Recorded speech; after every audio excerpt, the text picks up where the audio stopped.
home, and she saw what was going on. A wet, warm washcloth. In a few minutes go by, and I can open my eyes and I can see again. But it just made me think of, everything that has been going on. What's been going on? We know that we're under attack. We're in the middle of some sort of third world war.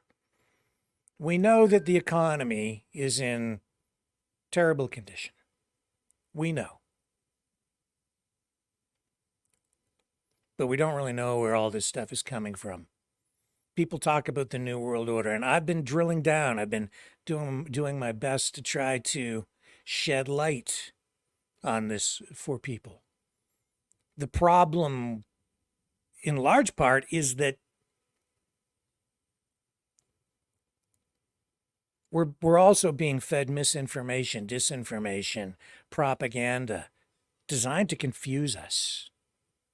And it's coming from adversaries, foreign governments, and they're the ones directing us to really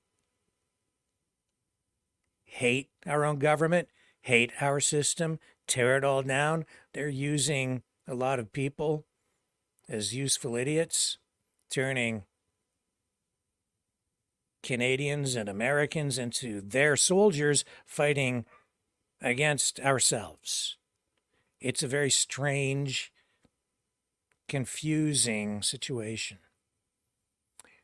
I don't know. I thought about this, what had happened to me when I was 3 today, because I was just going to visit my mom. And I just remembered how terrifying it was. But the lesson that I learned from that at the age of 3 was it's just the fear of the unknown, the fear of darkness. Don't fear the darkness. The solution is the light. You need to open your eyes to see what's really going on. It's very difficult to do that, especially right now. But we have to. And we have to be careful not to be led astray, so that we see things in a distorted light. Because there are many out there who are trying to get us to exactly that point. Because they are evil.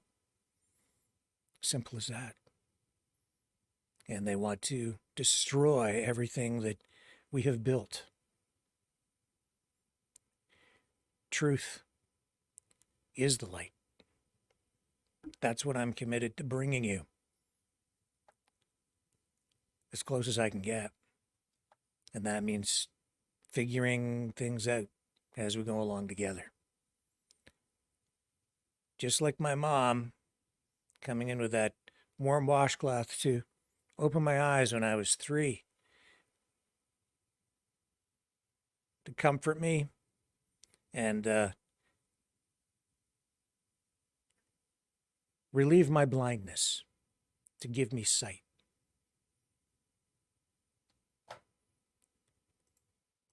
A lot of people saying, I'm awake. I know you're not.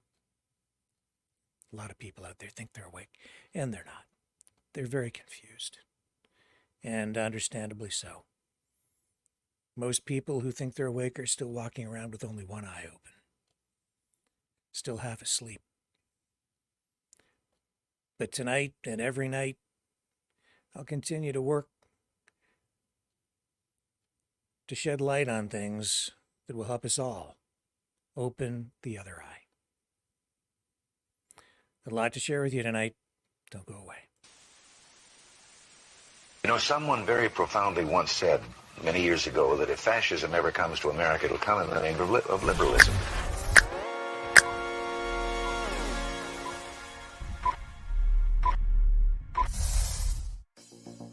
Well, I think it's time we ask ourselves if we still know the freedoms that were intended for us by the Founding Fathers. If we lose freedom here, there's no place to escape to. This is the last stand on Earth. The entire world is watching. every dictator, every crazy dictator in the world is watching.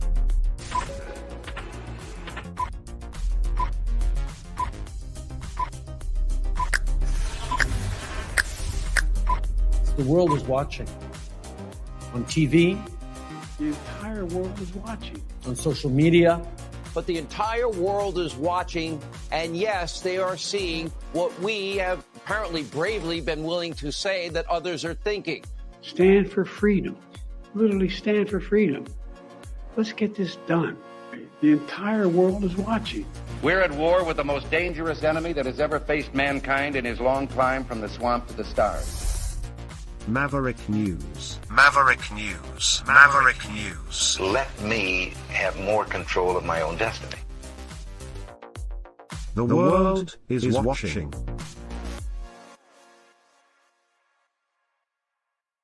He's a fighter.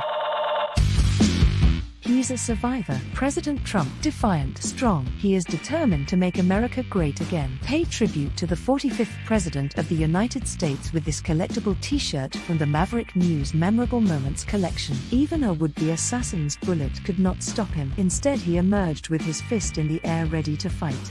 For freedom. Get your Trump Fighting for Freedom t-shirt with any donation of $30 or more to Maverick News. There are 2 iconic artistic designs to choose from.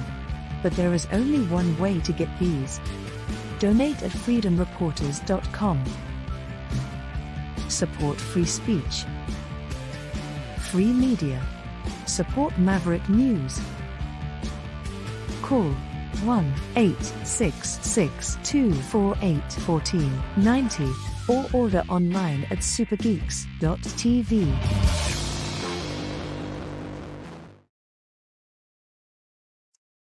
Okay, first up, I guess we should talk about this huge prisoner swap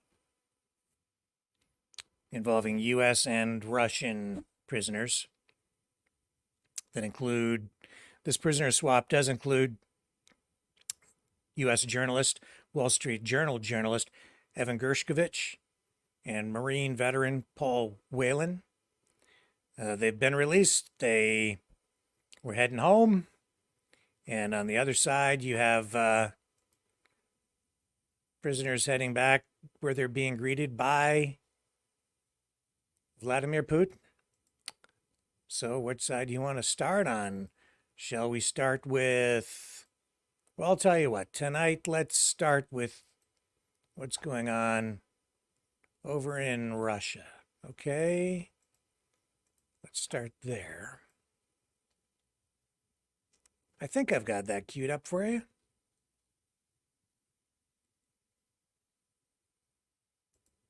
I had, well, here's a photo. So this is Putin preparing to greet the Russian prisoners being released by the U.S.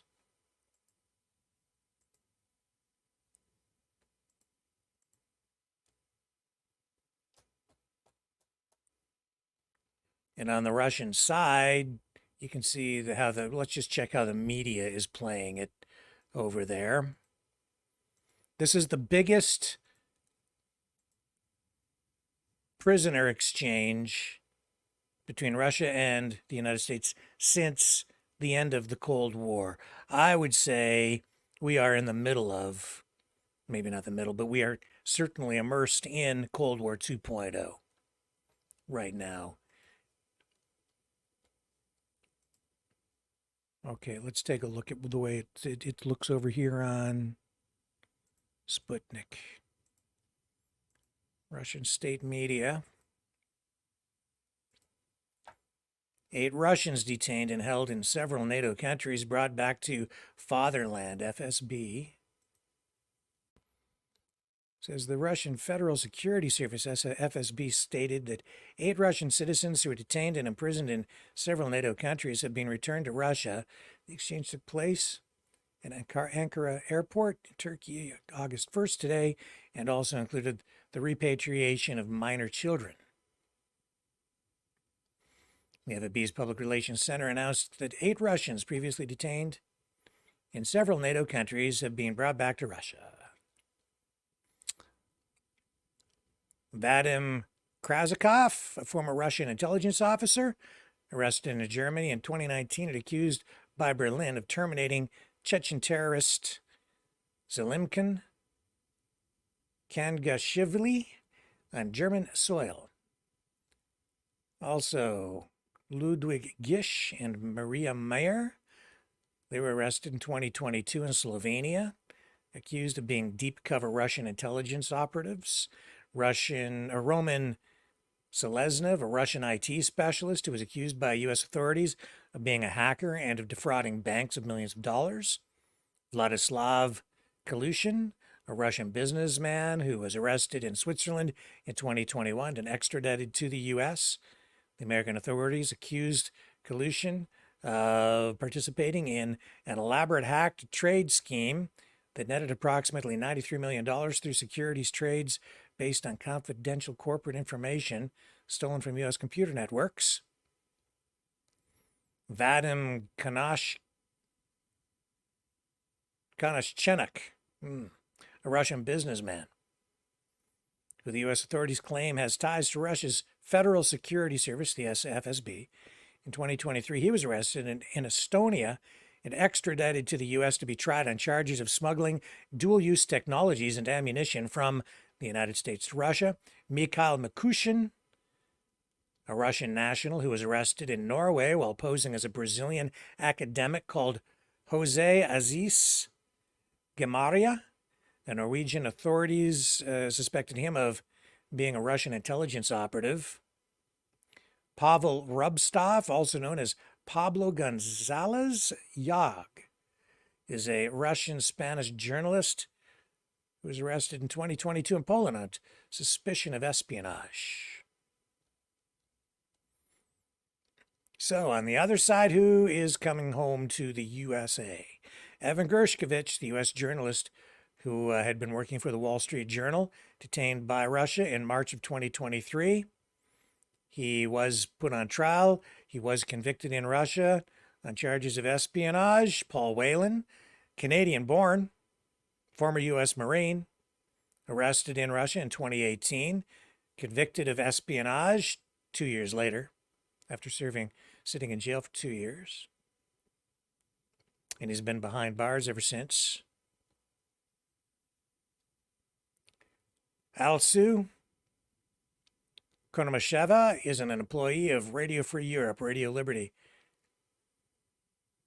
She was arrested in Russia in 2023 on charges of spreading fakes about the Russian armed forces. Vladimir Kara-Murza, a Russian journalist who was arrested in Russia in 2022 and a year later convicted on charges of treason and spreading fakes about Russian armed forces. Kevin Lick is a citizen of both Russia and Germany who was convicted on espionage charges in 2023.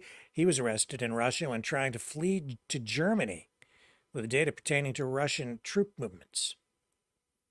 Dmitry Voronin is a Russian political consultant who was convicted in 2023 on charges of treason for helping to deliver to German intelligence sensitive information about Russian military activities in Syria. Andrei Pivovarov is a former executive director of the now defunct Open Russia, a shady organization established in 2001 by the infamous Russian oligarch and convicted criminal Mikhail Khodorkovsky. In 2021, Pivovarov was arrested in Russia and convicted on charges of cooperating with an undesirable organization. It says here, this is again Sputnik I'm reading from, a number of Russian prisoners convicted on a variety of charges ranging from creating extremist organizations and trying to set up a terrorist network to spreading fakes about Russian armed forces. Ilya Yashin, Lilia Chanisheva, I haven't heard of that person, Ksenia Fedeva, Vadim Ostanin, Alexandra Skochelenko. Also, as part of the deal, Rico Krieger, a German mercenary working for Ukraine who was sentenced to death in Belarus this year after being found guilty of perpetrating an act of terrorism on Belarusian soil, was pardoned by the president of Belarus and released.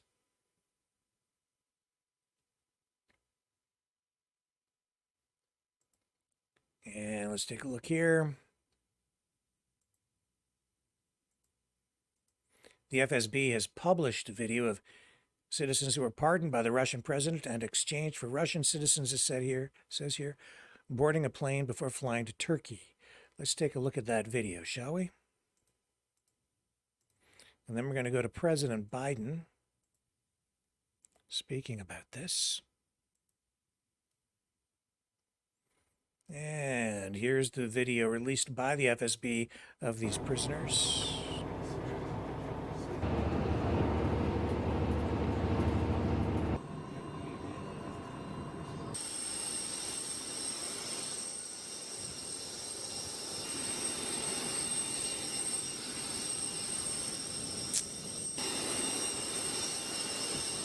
There's Paul Whelan.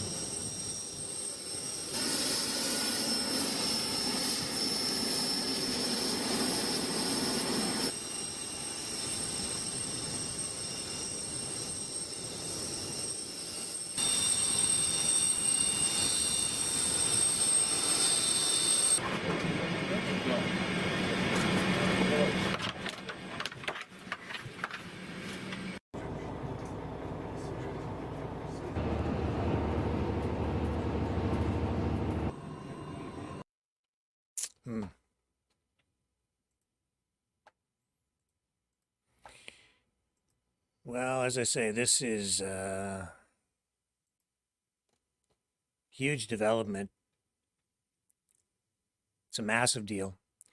It actually involves 7 different nations, involves 24 people, and I just outlined them, including 5 Germans, 7 Russian citizens held in Russia, and 8 Russians imprisoned in the U.S., Germany, Slovenia, Norway, Poland. Biden says this deal that led to the release of 4 U.S. detainees, a feat of diplomacy and friendship. Diplomatic words. Here's a post on Twitter from Biden's feed on X. The photo of the prisoners on their way home. U.S. government released photo.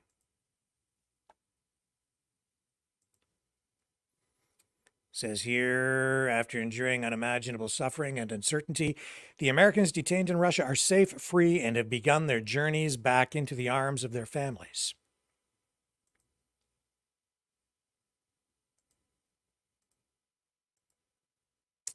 So, let me see here. Okay,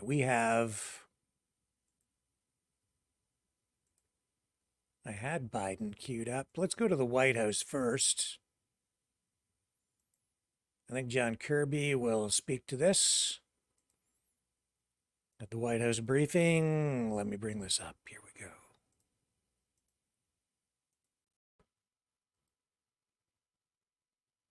Computer's a little sluggish. Here we go. The United States war in China expanding its influence in the Middle East and may not be using its influence for the purpose. Any credible role by China or any other nation, whether they're in the region or not, that want to help get involved and de-escalate the tensions and help us bring this war to a close and make sure that Israel's security is guaranteed going forward. Any other nation's contributions that can be done in a credible, transparent, and sustainable way would be welcome. We've simply not seen that coming out of the PRC. In Russia and Ukraine, does United States knows the whereabouts of Paul Whelan? And can you confirm the report that the first delivery of F-16 jets in Ukraine? Look, on your first one, all I'll say is that we have been consistently, since the beginning of this administration, working hard to bring home Americans that are wrongfully detained overseas, and the attention that the president has paid personally to the cases of Paul Whelan and to Evan Gershkovich from the Wall Street Journal is very, very high, as is the whole team, and we continue to work at that very, very diligently. On the second question, you'd have to talk to the Ukrainians. I'm certainly not going to talk about weapons capabilities. I will only add that, to remind, as we have said at the NATO summit, that the process of providing F-16s to Ukraine continues to move forward. We've said that they will be operational by the end of the summer. We have no reason to doubt that. Thank you so much, Karine. Hi, John. On Venezuela, 2 questions. One about the call with President Lula yesterday. Did President Biden ask anything specific from the Brazilian president, any kind of help to moderate the situation in Venezuela? The president was grateful for the time with President Lula. They obviously talked about the electoral results in Venezuela and our concerns about where that's leading to. I won't go beyond the readout, though, in terms of specific asks. The president was grateful for President Lula's time. And another one, because as you were saying, the United States and other countries like Brazil are asking for the full release of the voting count. But 3 days later, as you're saying, the patience is running out. There is no indication that Maduro will release, giving to this international pressure and release the data. On the opposite, as you were saying, there's violence now. They're persecuting people protesting against the results. So does the U.S. still believe that Maduro can be convinced to release this data, and how long is the U.S. willing to wait? What is the strategy? They need to release it. We've been calling for it. As I said, our patience is running out. Those electoral authorities, which obviously work for Mr. Maduro, they need to release the data, the tabulated data, so the world can see exactly what happened here. And we're going to continue to call for that. And as for consequences, I won't get ahead of policy decisions that haven't been made yet. Does the White House recognize that Edmundo Gonzalez won the election? Again, we want to see the full tabulated data from the polling places. We want to see something that can be verifiable and can convince not only the United States but the international community about what the results actually were. Okay, a couple more. Go ahead in the back. Okay, let's dip out of that and go over to Biden. We have I have his clip here talking about specifically the prisoner exchange with Russia. And yeah, this is huge news. And then we can touch on some of the other subjects that John Kirby was talking about in his media briefing. Okay, here's Biden. And this is a very good afternoon. A very good afternoon. Today we're bringing home Paul, Evan, Alsu, Vladimir. 3 American citizens and 1 American green card holder. All 4 have been imprisoned unjustly in Russia. Paul for nearly 6 years. Vladimir since 2022. Evan since March of 2023. And Alsu since October of 2023. Russian authorities arrested them, convicted them in show trials, and sentenced them to long prison terms with absolutely no legitimate reason whatsoever, none. Paul, a former Marine, was in Russia for a wedding. Evan, a journalist with a Russian in Russia, was in Russia, signed by the Wall Street Journal. Alsu, also a journalist, was in Russia to see family. All 3 falsely accused of being spies. And Vladimir was a Russian citizen by birth and holds an American green card. He's a Pulitzer Prize-winning journalist and was a pallbearer at my friend John McCain's funeral with me. He spoke out against Putin's regime, and for that he was convicted of treason. And now, their brutal ordeal is over, and they're free. Moments ago, the families and I were able to speak to them on the telephone from the Oval Office. They're out of Russia. Earlier today, they were flown to Turkey, and soon they'll be wheels up on their way home to see their families. This is an incredible relief for all the family members gathered here. It's a relief to the friends and colleagues all across the country who've been praying for this day for a long time.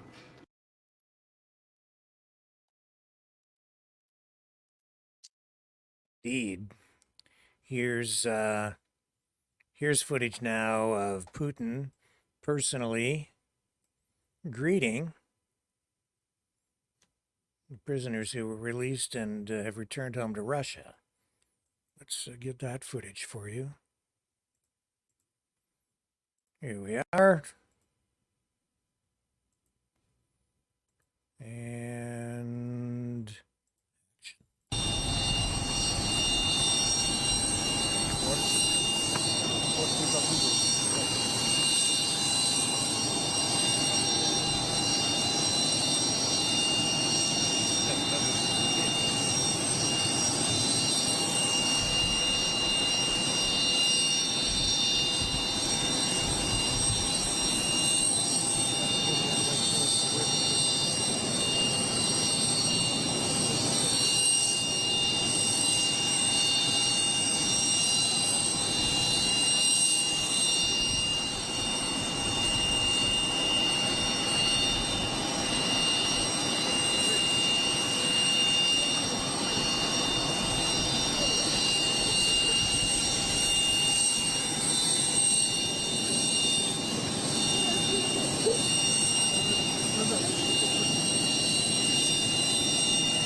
those just listening on the podcast, prisoners, family members coming down steps of this plane, being greeted by Vladimir Putin.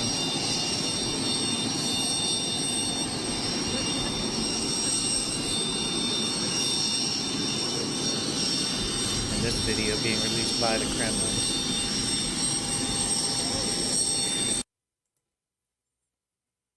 Well, I'd say it's a positive moment in at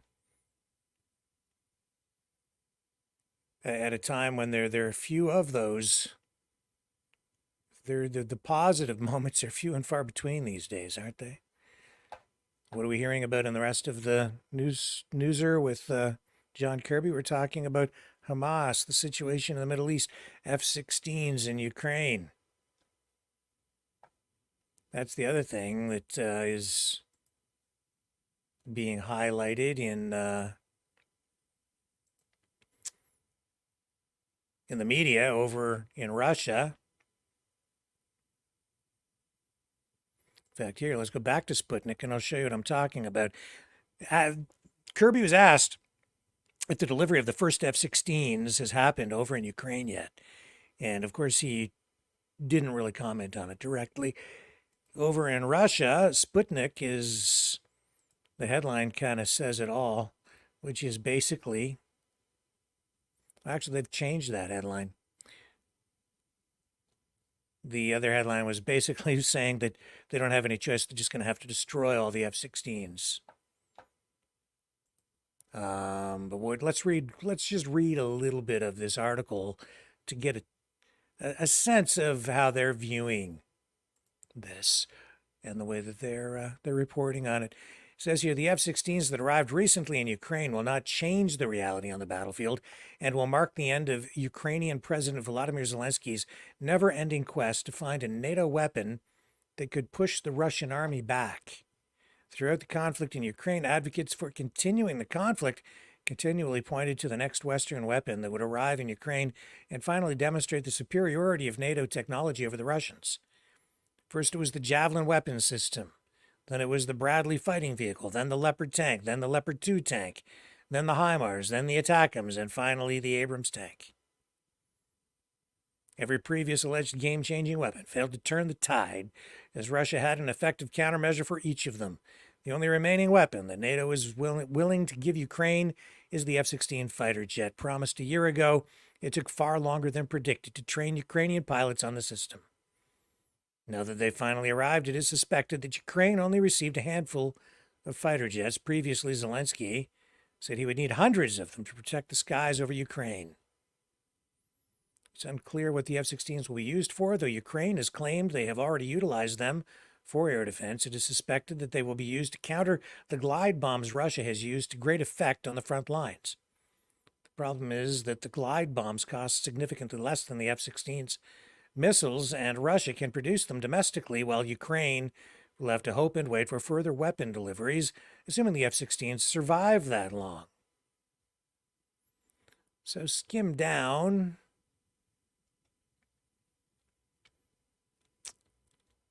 And what it really comes down to is they're talking about, yeah, they're just going to have to destroy these things. The West doesn't have any more weapons to give, and Ukraine doesn't have any troops to operate the weapons.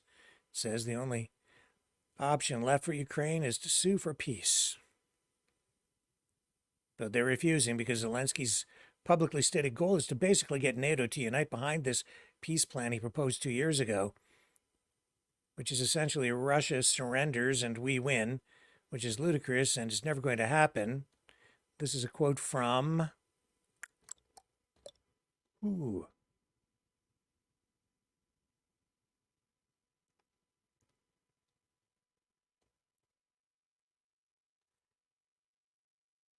This is, sorry. I'm trying to just figure out who it is that they're quoting because I skipped by some paragraphs here. Malik.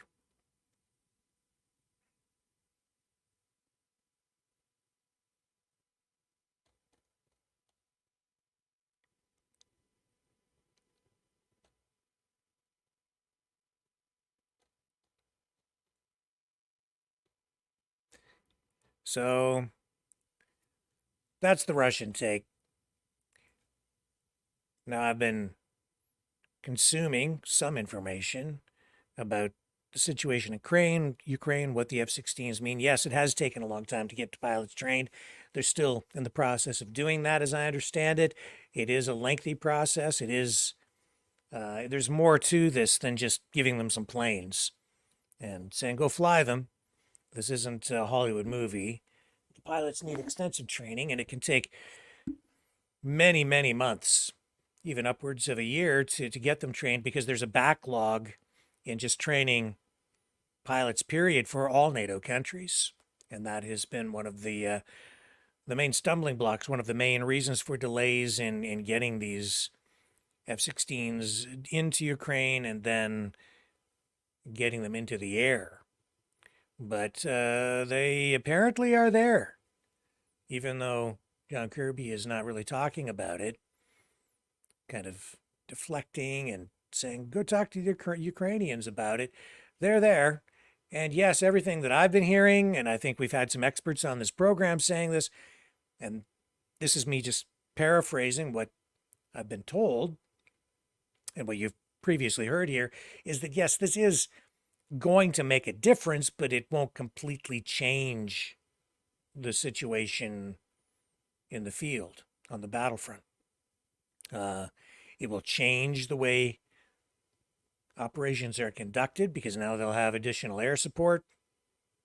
But the fighter jets alone will not shift the tide or change things in such a dramatic way that it will guarantee Ukraine's victory or anything like that. They don't have enough of them. Nevertheless, I know that they will have an impact in the field for sure. Okay, let me take a short break. We'll come back on the other side. And what are we going to talk about next? Maybe we'll talk about the Olympics. Men competing against women. Big story there today. He's a fighter. He's a survivor. President Trump, defiant, strong. He is determined to make America great again. Pay tribute to the 45th President of the United States with this collectible t-shirt from the Maverick News Memorable Moments collection. Even a would-be assassin's bullet could not stop him. Instead, he emerged with his fist in the air ready to fight for freedom. Get your Trump Fighting for Freedom t-shirt with any donation of $30 or more to Maverick News. There are 2 iconic artistic designs to choose from, but there is only one way to get these. Donate at freedomreporters.com. Support free speech, free media. Support Maverick News. Call 1-866-248-1490 or order online at supergeeks.tv.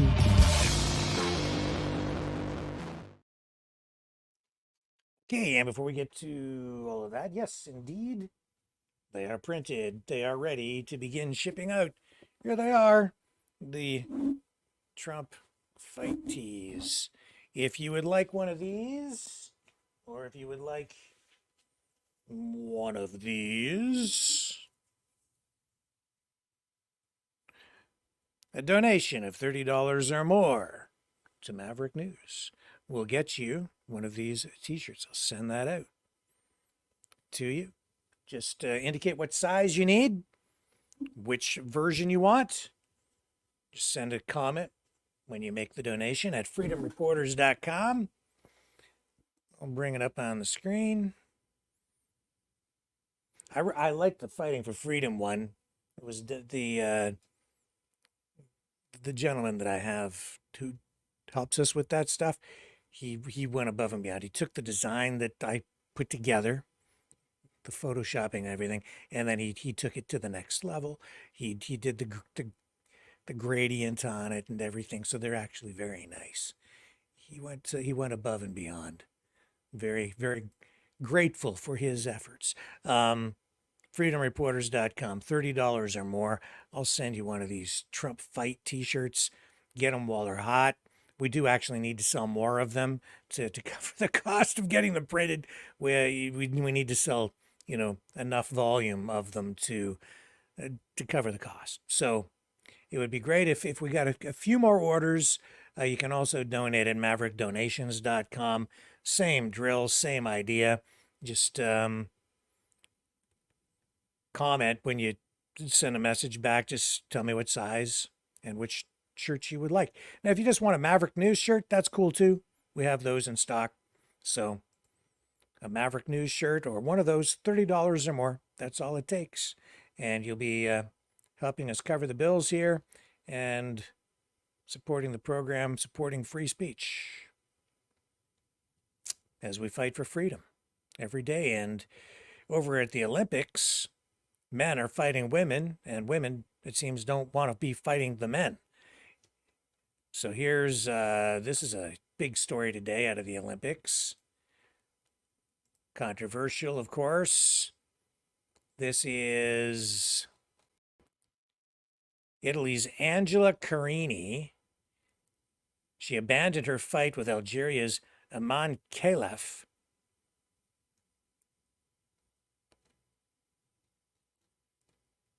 Because what we have here is a man, basically a man competing against a woman who I guess identifies as a woman or a transgender. I don't know. Whatever. Anyway, let's take a look at the video.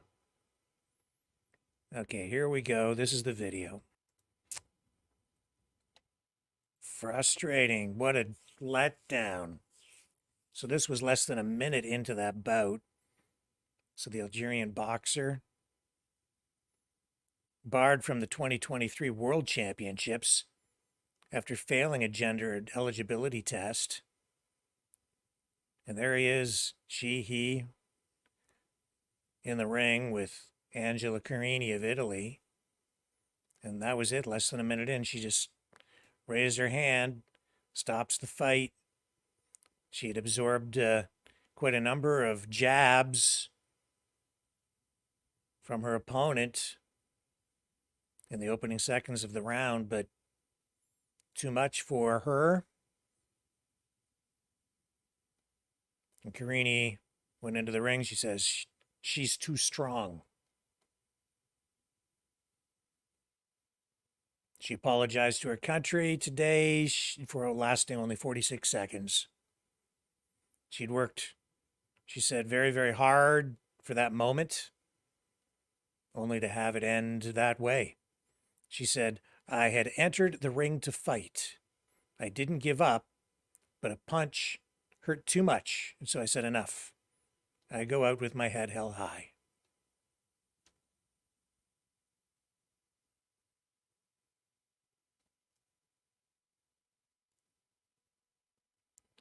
This is an issue that is not going away. We're going to be hearing more about this. Politics, social engineering in the ring. That's what you're witnessing at the Olympics. Sad.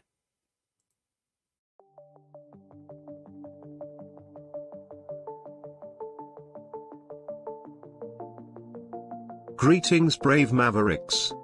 Our quest for truth continues. We go beyond fake news. Together we expose propaganda. Together we pull others out of rabbit holes. We are maverick thinkers. We are all unique individuals, defenders of individual rights and freedoms, credible, trusted, grounded in reality. Maverick News, Maverick News. Defending free speech, free speech. Donate at freedomreporters.com. Do it now. Tomorrow may be too late. Maverick News. The world is watching.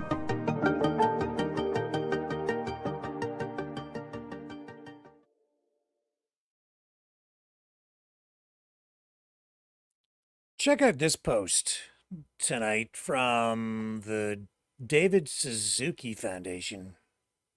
This is about the wildfires out in Jasper, Alberta, where we saw 1/3 of the community of Jasper destroyed when the wildfires there made their way right up to the edge of town and then into town, into the community. And this is what the David Suzuki Foundation has posted. Here, let me just pull it down so we can read the caption. We are all feeling shocked and saddened by the destruction of Jasper. In response, dozens of Canadian climate organizations are urging provincial and federal politicians to take action on climate change, starting with reducing emissions from the fossil fuel industry. Of course. And this is the video footage of wildfire destruction in Jasper. From, what was the credit given? Jasper Pizza Place. Political leaders hold the oil and gas industry accountable for their role in the climate crisis, it says.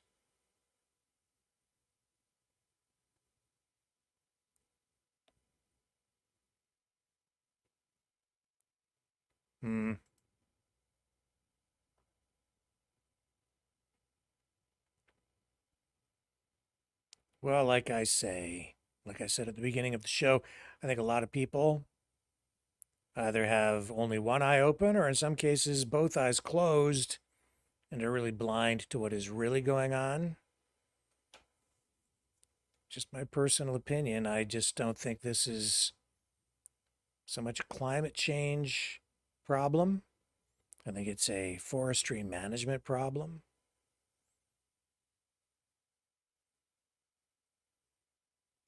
And I think there are other issues that have contributed to what we've seen in Jasper. Let's go out to Alberta, where officials there are giving us this update today on the relief efforts and what firefighters are doing to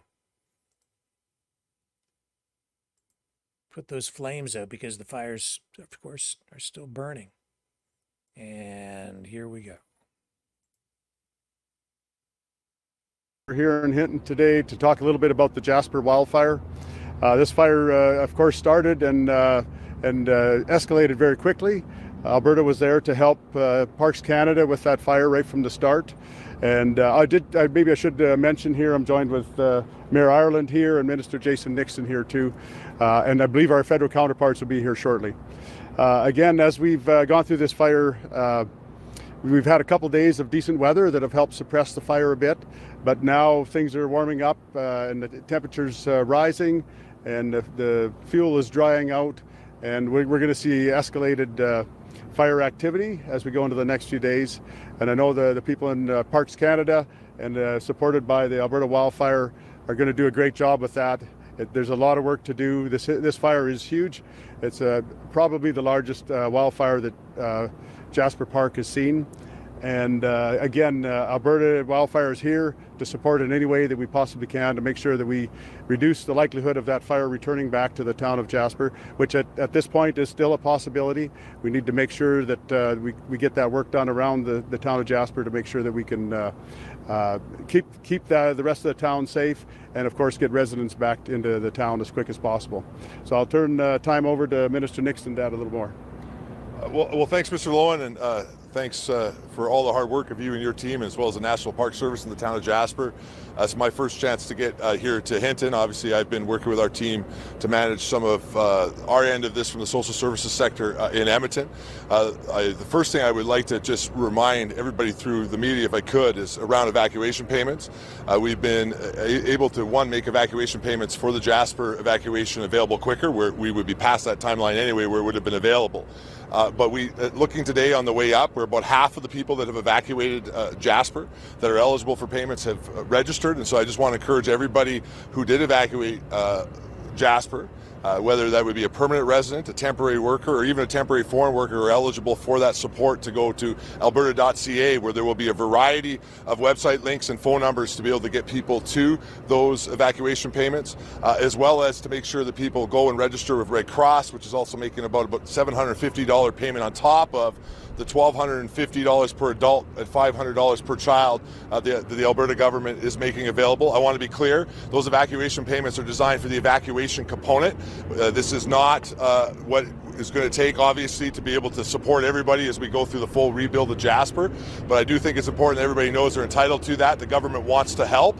And if you go on that process, you will find a variety of ways to do that, either through our offices, online, or through different phone numbers, and we'll get you the support that you need. At that same website, we also have available other emergency supports beyond that for people that may find themselves in some circumstances as they're waiting for insurance and those type of other conversations to take place to get help. The reason I'm here today is we've been working to be able to get our seniors back onto this side of the line into Alberta. My department, Department of Seniors, Community and Social Services, has several facilities that were in Jasper. Some of them are, one of them did not survive. The rest appear to have survived, though we still have to continue to work to get permanent electricity to be able to fully understand the context of what's happening in those other two facilities. But most of our seniors had to evacuate through Valmont into the BC side when that evacuation was taking place. And so we've been working very closely to stay in contact with all of them. Many of them will be at different levels of healthcare needs. And so it was a high priority, I know, for all of us to be able to make sure that they were safe. Tomorrow, we will start to bring our seniors back across the line. Most of them that are in Valmont right now staying in hotels, so they will come through the park, not the town site, and then come here to Hinton.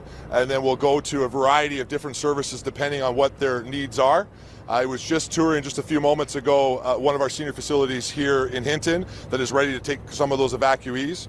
We will have, again, 18 continuing care patients, which would be the highest level of medical care that would be needed within our senior type of conversations that are coming back in, and then we'll go into an Alberta Health Services continuing care facility and continue to receive the care that they would have been receiving in Jasper. I will note the continuing care facility in Jasper seems to still be intact. It's actually attached to the hospital.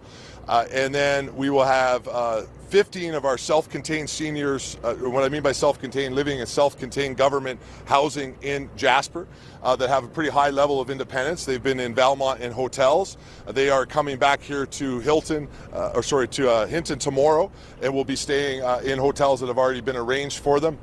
And then on our kind of between independent living and continuing care is our lodge space. The lodge did survive, but obviously we need to get those individuals back onto this side of the line, and we will be bringing 15 of those individuals back. That will leave 17 that are deciding to remain with family for the time being, but we've been able to make sure that that space is available depending on what those individual family circumstances will be. It remains the highest priority of the Alberta government and Alberta's emergency cabinet. I also think, and I hope, certainly the National Park Service and the federal government, to also get all Jasperites an opportunity to get back into the town.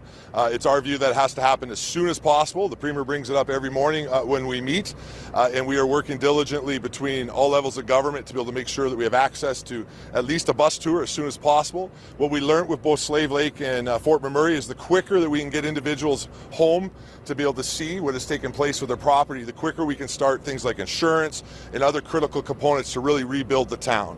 And so we're conscious with the fact that we're bringing seniors back through the park, that lots of people from Jasper are going to start to ask the government, why can't I go see my home? And we think it's a very reasonable conversation. It has to happen safely, but I do want to reiterate is the position of the Alberta government needs to happen quickly, and we'll be pushing for that to happen shortly within the coming days. So it's good news, more people returning to the province. There's a lot of work still ahead of us, and we're going to continue to be here on the ground to be able to make sure we can support Jasperites with everything that we can. And with that, I think I'd be happy to turn it over to the Mayor. Thank you, Minister. Good afternoon, everyone. I'd just like to begin by acknowledging Minister Guilbeault, the federal minister responsible for Parks Canada, and Minister Randy Boissonnault joined us today. And with Minister Nixon and Minister Lowen, we've just had another briefing in the command post. It is a conversation that sadly I've had before. these ministers are hearing it for the first time, and it is as jarring as ever to be confronted with the reality. And I regret that not all of our residents are privy to the same information. It's just a consequence of the reality of the situation. But be assured that all of us understand the impacts, and having seen the maps and visualized and heard from those on the ground what actually happened, it better equips all of us to confront the continuing efforts to suppress the fire, to get our citizens back into their community and to start to rebuild. I appreciate that for so many of our residents, they want to get back and see their homes. I have had that opportunity, as you know. It is jarring, but it is also part of the healing journey that we will all have to go through. And so we are working on that, recognizing that there is still fire on the landscape. We can only let people return when it is safe for them, when it is safe for the people still on the ground responding to the wildfire that continues on the landscape. And we acknowledge that weather like this, increasing temperatures, decreasing humidity, and a forecast of increasing winds are all prescriptions for fanning the flames, and it will happen. So we are cautious, but we recognize the need, and we're working to that. I thank Minister Nixon for the good news about our seniors who will soon be back in the province. I know they're desperate to get back at least closer to home. And as I say, others are looking for an opportunity to get back to Jasper, to at least see their homes, particularly those who have lost them, and to see for themselves what that looks like, and to begin that difficult process of coming to terms with the loss. And I am happy to announce today that that has been now confirmed. I cannot give a timeline again for re-entry for that limited purpose for residents to see their homes, but I can confirm that our hardworking crew in Unified Command, that is the municipality of Jasper working hand in glove with Parks Canada, have developed plans that will allow our citizens to return to the community in a supervised fashion to see their homes. I thank the province of Alberta Emergency Management will provide the logistics for those visits. And so again, all jurisdictions working together are going to ensure that we can allow this to happen when conditions permit it to happen safely. And so I thank the Minister on behalf of Parks Canada for his efforts on that behalf. I thank the province, Minister Nixon and Mr. Lowen for their efforts. And of course, I thank our own municipal crew as part of Unified Command for their deep understanding of just what our community continues to go through as this incident continues. With that, ending on that, what I hope is a little bit of helpful news. I invite Minister Gibault and Minister Boissonnault to the microphone. Thank you very much, Mr. Mayor, Minister Lowen, Minister Nixon, my dear friend and colleague Randy. It's a very humbling experience to be here and to witness firsthand the level of collaboration between the officials from the city of Jasper, officials from government of Alberta, as well as federal government, whether it's the Canadian Armed Forces and obviously Parks Canada. As minister responsible for parks, it gives me incredible pride to see all of the hardworking people and all of the work that has been done. I've had the chance to speak to many over the course of the last week and some days, video conferencing on the phone, but it's the first time for me to meet some of them face to face. And on behalf of all the federal family, on behalf of Canadians from coast to coast to coast, I want to say thank you, especially to Parks Canada staff, but obviously to everyone who's helped save the city of Jasper. The city of Jasper is arguably one of the best prepared town in the country to face the type of wildfire we've seen. The city officials, working with parks, working with Alberta officials, have been putting in place measures to try and limit the potential impact of forest fires for decades. It's what we've been doing in Jasper since the late 90s that have led to what is now a national program called Fire Smart, which we're replicating all across the country, removing dead trees, thinning, doing landscaping, replacing conifers with deciduous trees to try and minimize the impacts of a potential forest fire on a town like Jasper. And the fact that all of these things were done have helped to save large parts of the city. Have we not done that, there would be no more Jasper today. This jewel that we have as part of the national parks network would be simply gone. And for that, on behalf of the federal government, I want to say thank you to all of the hardworking people who've made that happen, certainly in the last week and a half, but also over all these years. I came from Edmonton this morning with the mayor. We're working together to see how the city and parks, as well as with the Alberta government, we can work as seamlessly as possible in terms of the recovery. I've spoken with insurance industry officials to make sure that we on the federal side do everything we can to accelerate the process so that people can get their claims processed as rapidly as possible. I want to reiterate that all leases that are in place right now will remain. There will be no changes to that as far as Parks Canada is concerned. We will be there to help the Jasperites, the people of Jasper, rebuild as rapidly as possible. Unfortunately, our main priority right now remains the fact that although fires are no longer present in the town, there's still fires around the town. And that's the number one priority, making sure that we get those fires under control, continue to protect all the infrastructures, especially the critical infrastructures in the city of Jasper. And then, as the mayor said, as well as ministers from Alberta, work on a scheduled re-entry for people to go back as rapidly as possible. So thank you very much, and I'll pass. Okay, that's enough. That's enough. Let's take a break. Guibo.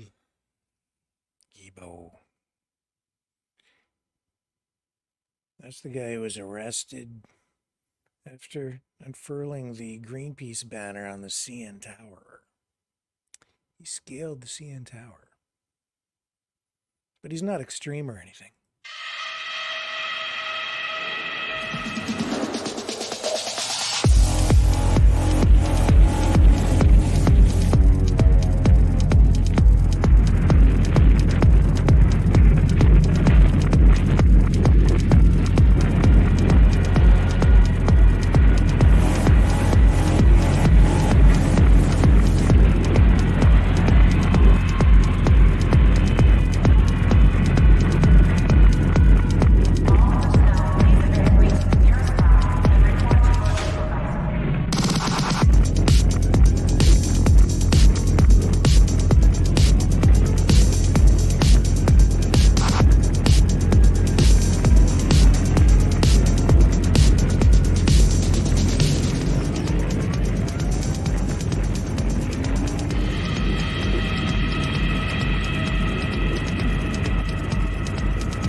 Maverick News.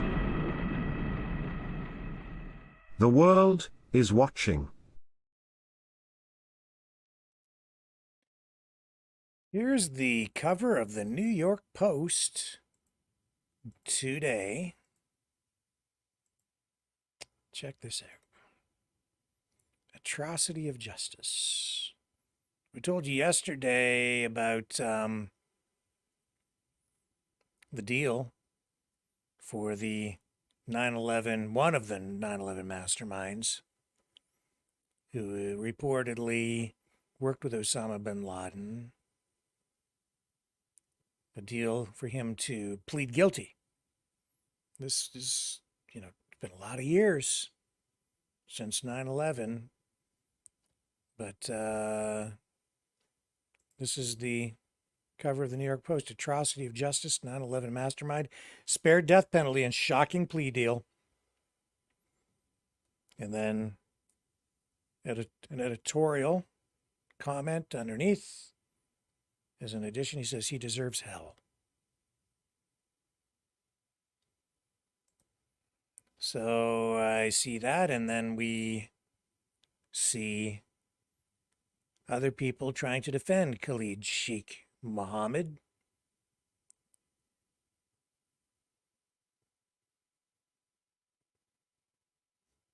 Two very different points of view, and things have certainly changed since 9/11. The whole country came together on 9/11 for a very short period of time. The United States, I'd never seen anything quite like it. The United States unified. Maybe the most unified the country had been since what, World War II, maybe? I wasn't alive during World War II, but I was alive during 9/11. I remember it very vividly. And yeah, there was a lot of patriotism, and everybody got behind the USA, even in the international community. You saw really the world kind of get behind the United States. What does that tell me? It tells me that even though through all of this confusion with everybody attacking the United States, at the end of the day, people actually do appreciate what the United States stands for. And I think people do understand that if the day comes when the United States is torn down, the world will miss it. We'll all miss it. We'll want it back. Gonna want it back. But right now, a lot of people working against the interests of the United States. The country is polarized. We are seeing escalation in these wars around the world. Look at what's going on in Venezuela. Security forces loyal to Maduro in Venezuela have taken up positions in central Caracas, near the palace. All of this following allegations of fraud in that election, and Maduro, from what we're hearing here right now, he's fortifying the palace. Worried about protesters gathering there. Let me bring up some video for you.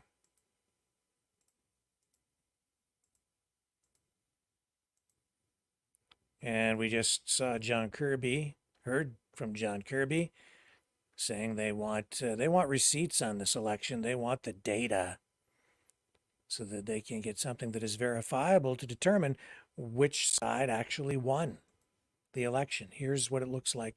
It's in the palace. ¿Qué tal acaba de llegar esto? Miren esto. Massive protests.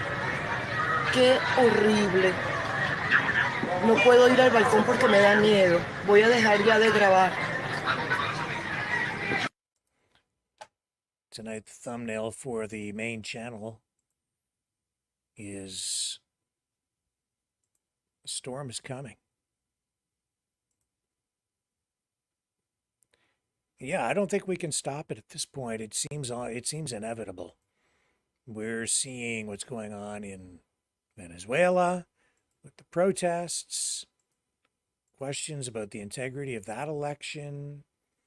I would say you're seeing the same battle lines being drawn there that it's predictable at this point who's going to line up on one side or the other on these issues now, because the masks have come off, the countries have revealed who they're really aligned with. It's becoming clearer by the day.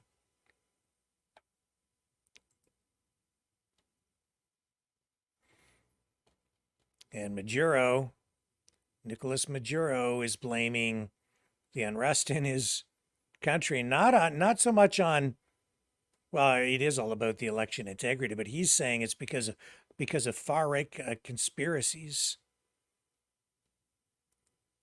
He's gone on the offensive after people have accused, especially people from the West, they're accusing Maduro of running a fixed election.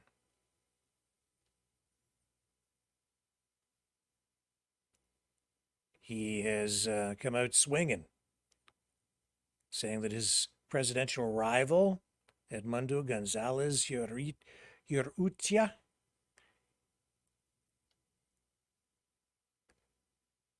he addressed journalists today, Maduro did, and says that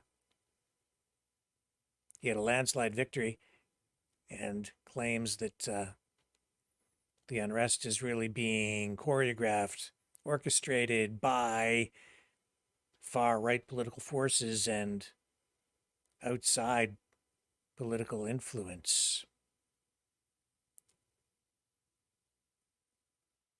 Peru, I think, has been the first country to formally recognize Gonzalez as Venezuela's president-elect. On the opposite side of this, but Maduro says that his opponent will never, ever be able to take power. So as much as Maduro says it was an authentic election, a lot of people questioning it, and some countries refusing to acknowledge Maduro as the legitimate leader.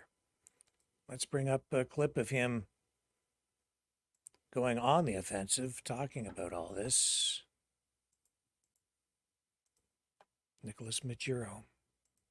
Del gobierno de Estados Unidos a respetar la soberanía de Venezuela, a dejar de amenazar a Venezuela, podemos retomar el diálogo. Pero sobre la base de un punto único, cumplimiento de Qatar. Se movía por el mundo para instalar este escenario en Venezuela. Yo tengo que decirlo todo. Nosotros negociamos de buena fe con Estados Unidos. Estados Unidos no cumplió nada. Son unos mentirosos y farsantes. No tienen palabra ni cuando la firman. Lo que estaban aprovechando las negociaciones para echarnos tierrita en los ojos. Casi el 80% de los migrantes que aceptamos que regresaran en vuelos a Estados Unidos están en el ataque criminal, han sido capturados. En Nueva Esparta, por ejemplo, todos los que fueron capturados de los destrozos, todos vienen entrenados de Chile y Perú, centros de entrenamiento en Chile y Perú, y regresaron, no son de Nueva Esparta, son de estados orientales, de Sucre y Anzoátegui, y regresaron al país hace 15 días. Señor González Urrutia, señora Machado, estos son sus tropas, ¿verdad? Estos son sus comanditos. Este es su plan pacífico. ¿Puede esta gente gobernar Venezuela? ¿Qué haría si toma el poder político? Las cosas que he explicado aquí y que seguiré explicando. Por ahí algunos voceros de la derecha, Juan Pablo Guanipa y otros más, han hablado de repetición de elecciones. ¿Qué es eso? Gané la partida de dominó y pido que se repita. Algo así como que estamos jugando dominó, yo gano. Que se repita esto, por favor. Somebody wants a redo. Do over.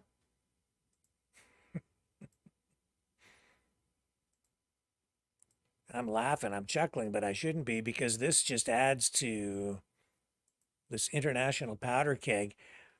Everything I'm reading, everything I'm hearing, everything I'm being told suggests that we should see some sort of major retaliation from Iran within the next 2 days or so because of those assassinations, that have taken place in the Middle East over the last, well, 3-4 days.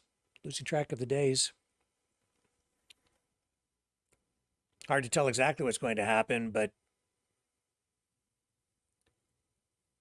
you know, when the Iranian leadership is vowing to take revenge against Israel, and you see the United States moving into position to provide support. We saw what happened the last time. We spoke about it on the show yesterday. Yesterday, yes. Yesterday with Kevin.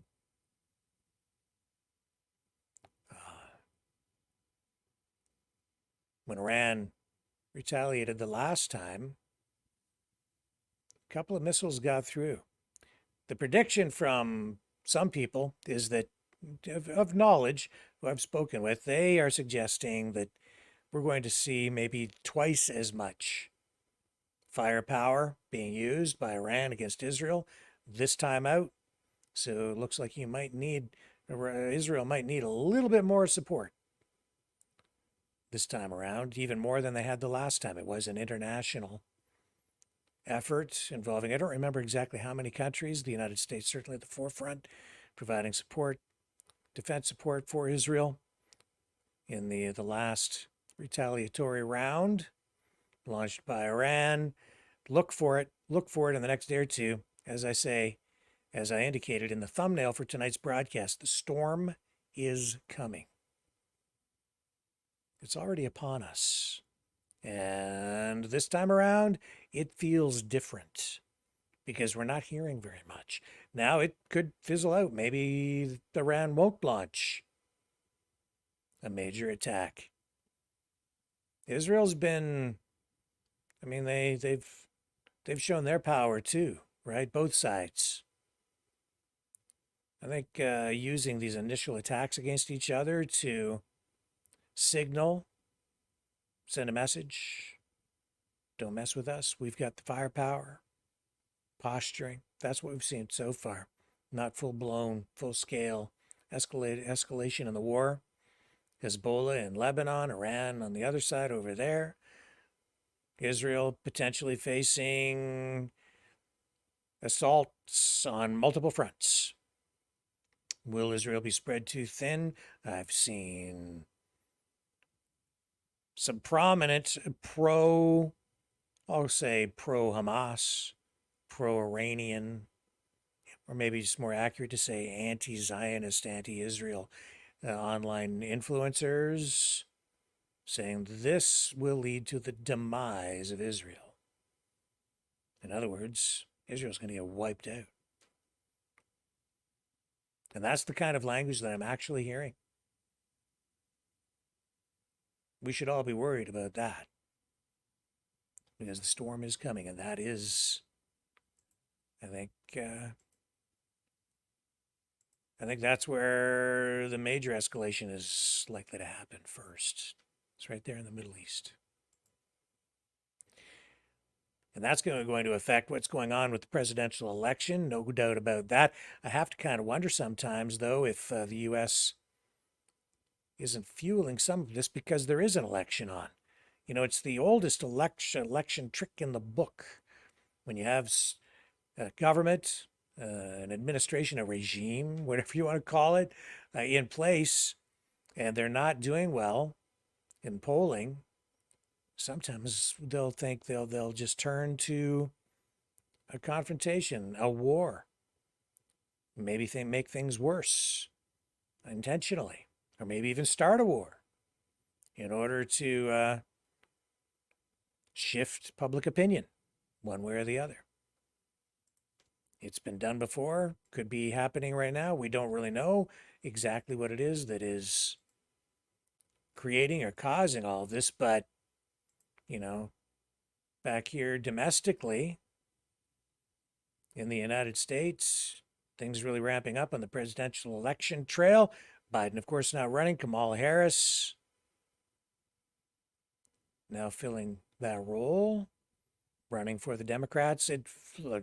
She'll be ordained, right? she's got the nomination from everything I'm seeing. Some people still saying, though, when the time comes for the Democrat convention, it'll be somebody else at the end of the day. I'm not so sure about that. Although, and it feels weird. This whole election campaign feels weird. We've never seen anything quite like it before. Presidential candidate dropping out, replaced now, but looks, I think, almost by default by Kamala Harris. But then Trump going yesterday, speaking to those, to the black journalists,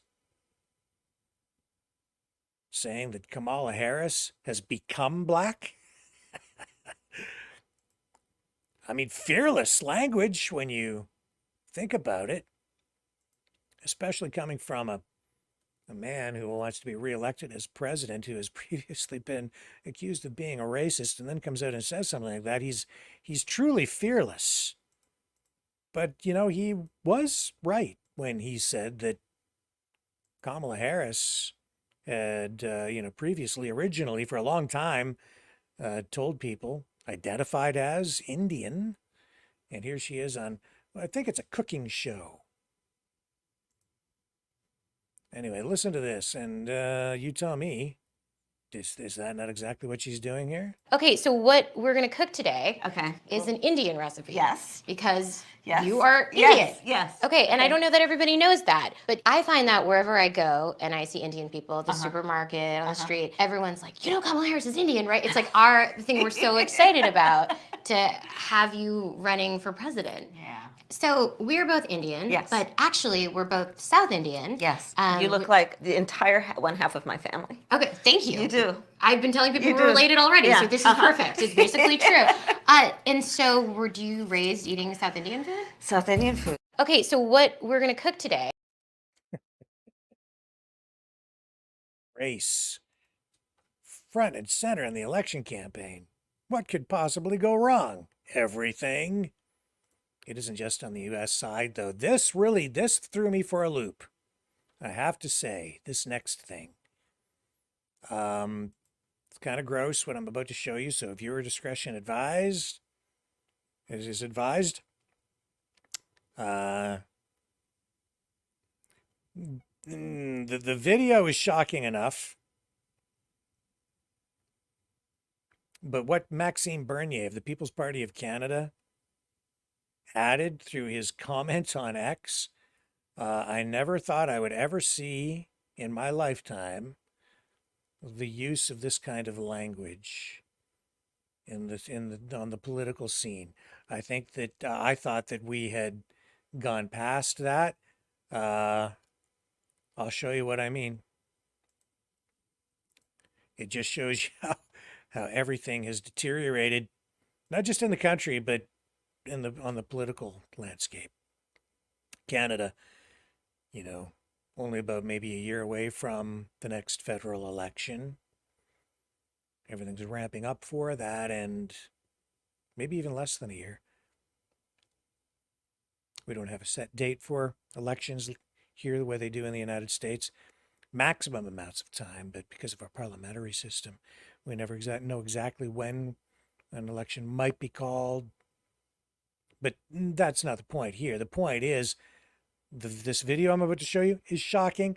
What Maxime Bernier says about it also shocked me. One word in particular. First of all, let's take a look at the video. Okay. This is, where'd we go? Right there. Okay. Pull this over so we've got it. This is supposed to be someone coming from another country to Canada and defecating on a sidewalk. Okay. Here it is. Let's take a look. Oh my God. Okay.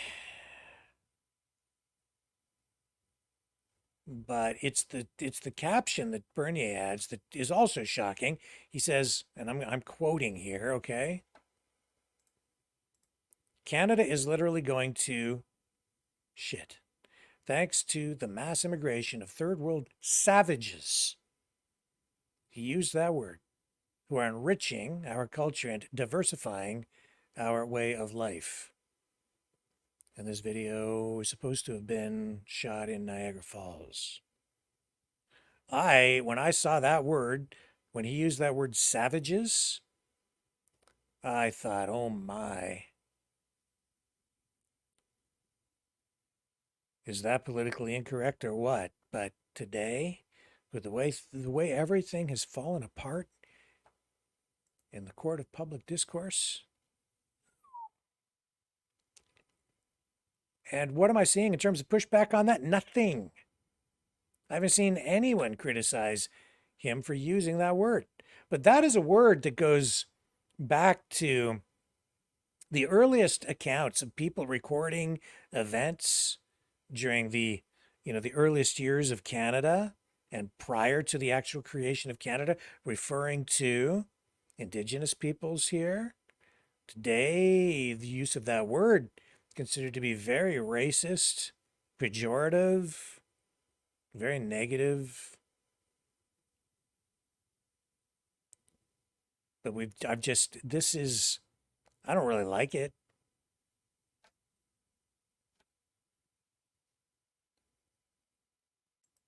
But it shows how inflamed the situation is. And honestly, it worries me. I feel like we've crossed a line. That we've allowed ourselves to stare into the abyss maybe just a little too long, because now many of us are falling in. I'm worried about it, folks. I'm worried. Because when we start dealing with these things in terms of race, it gets to a dark place very, very quickly. I don't have a solution sitting here tonight. This has accelerated at such a rapid clip that I don't know where we're going to end up. But I'm very afraid. Really afraid.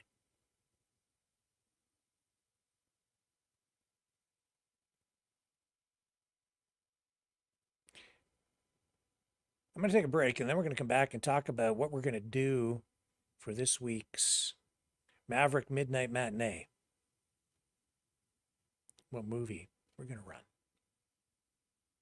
Stay with me.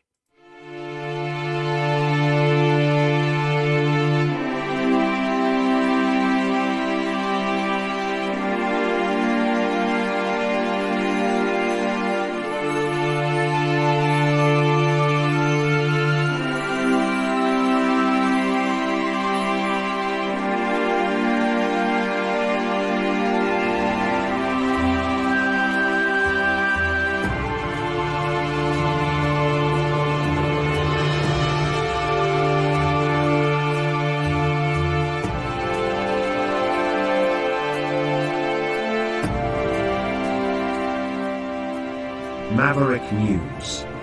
The world is watching.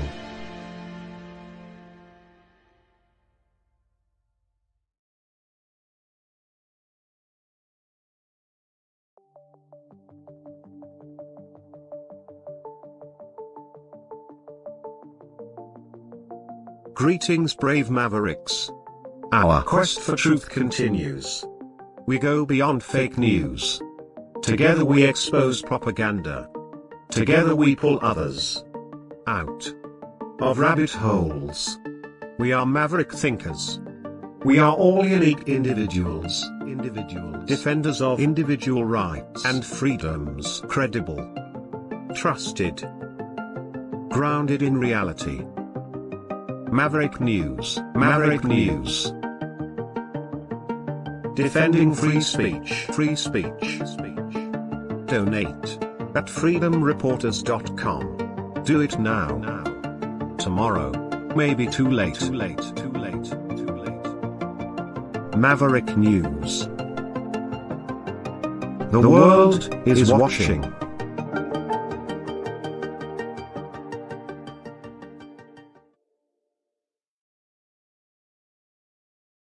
Okay. All right. let's I've picked a movie for tomorrow night for the Maverick Midnight Matinee. I'm going to let you guess before I show you what it is. And I'll give you a clue. It's old. It is it's got everything you're going to want because it has vampire zombies. It has a virus. It has a horror element to it, a science fiction element to it. It's a drama. It's not a documentary, although some might argue that it is a documentary acting as predictive programming from many years ago.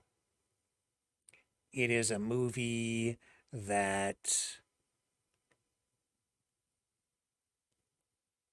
it was an adaptation of a story that has been made into a movie, several different movies, including one that is much more recent.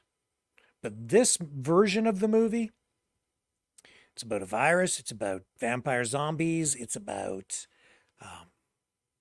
depopulation. It's considered to be by many the best version of the story, period. And I think it is actually extremely well done, especially for the time.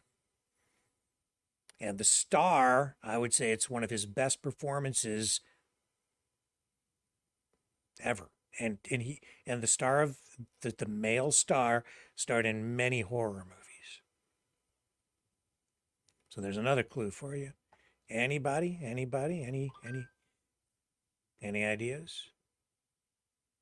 I'm gonna run the trailer in a minute. 28 days later. Any guesses? I'm looking in the chat. Anybody? If I don't get any guesses, I'll just have to show you.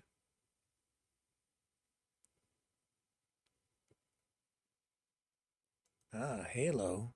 Yeah, Vincent Price. Yes, that's right. Vincent Price. Yeah, Alicia, that's right. Vincent Price. It's a Vincent Price movie. And anybody else? Anybody else? You're very, very warm. No, it's not Land of the Living Dead, Linda. Although we're going to run that one of these days. Frankenstein, Decipher Loop says nope. Nope. It is a Vincent Price movie. I won't keep you in suspense too long. The Day After? Nope. SW says The Day After. No. Eraserhead. There's a cool movie. Maria? No, but it's not Eraserhead. That's a pretty weird movie, actually. Eraserhead. I haven't seen that. I saw years and years and years ago at the Repertory Cinema. In Rise Movement. Greetings, Rick. Hello. And Dragon says 28 days later. Nope. No, good guesses, all of them. I'll just check over on Rumble again to see if there are any other guesses over there. Anybody? Any takers? Any other guesses? Come on. Give me something. Give me something. Anything. Anybody? The Good, the Bad, and the Ugly. No, that would be a Clint Eastwood movie.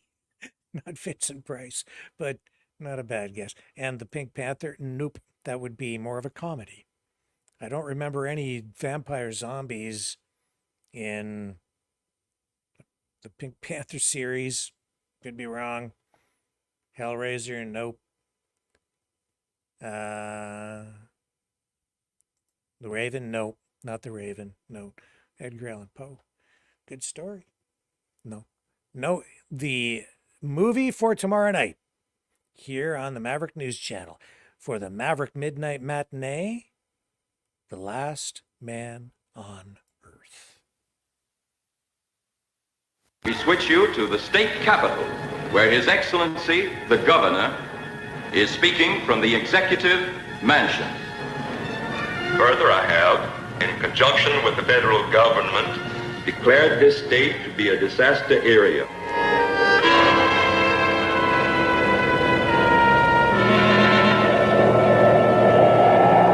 I was sent to keep you here until they come.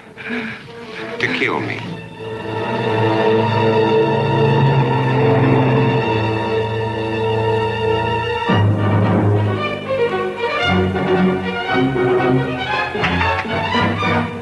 Vampires, alive among the lifeless, that make the night hideous with their inhuman cravings.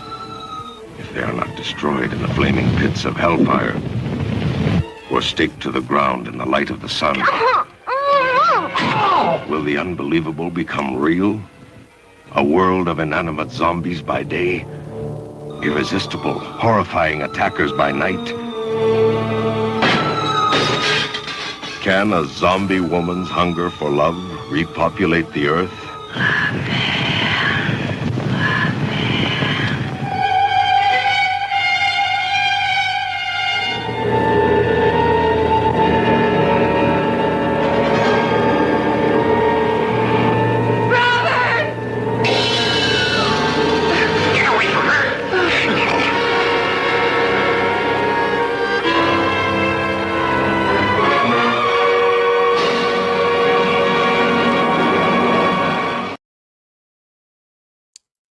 The Last Man on Earth with Vincent Price.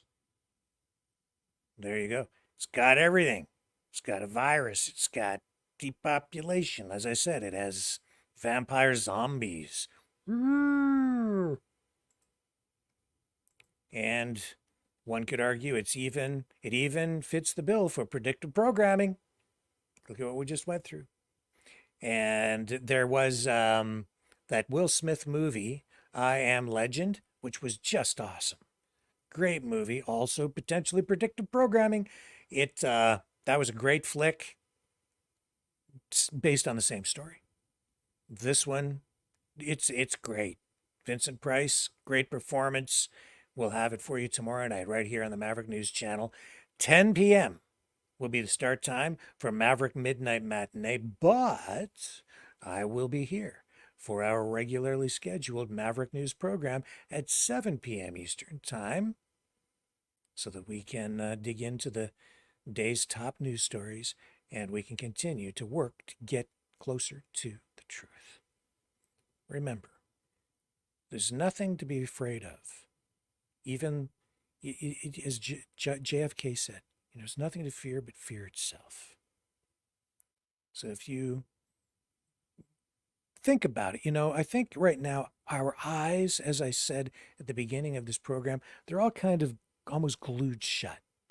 We know there's stuff going on, but we can't quite figure it out. We don't really know what it is, and that can be very terrifying. Who is it? What is it? Who's doing this to us? I think soon things will become much clearer. I think everyone's eyes will be opened a little bit more very, very soon. A lot of people, because of everything going on in the world, as we inch closer to, the storm, which I think is inevitable at this point, it's going to become clearer to us who's doing what and why. So don't be afraid.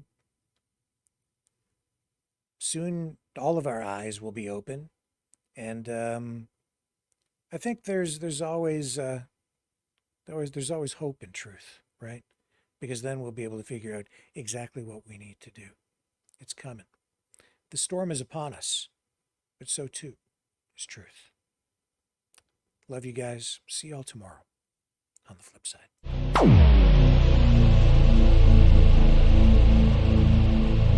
This has been a Maverick Multimedia production.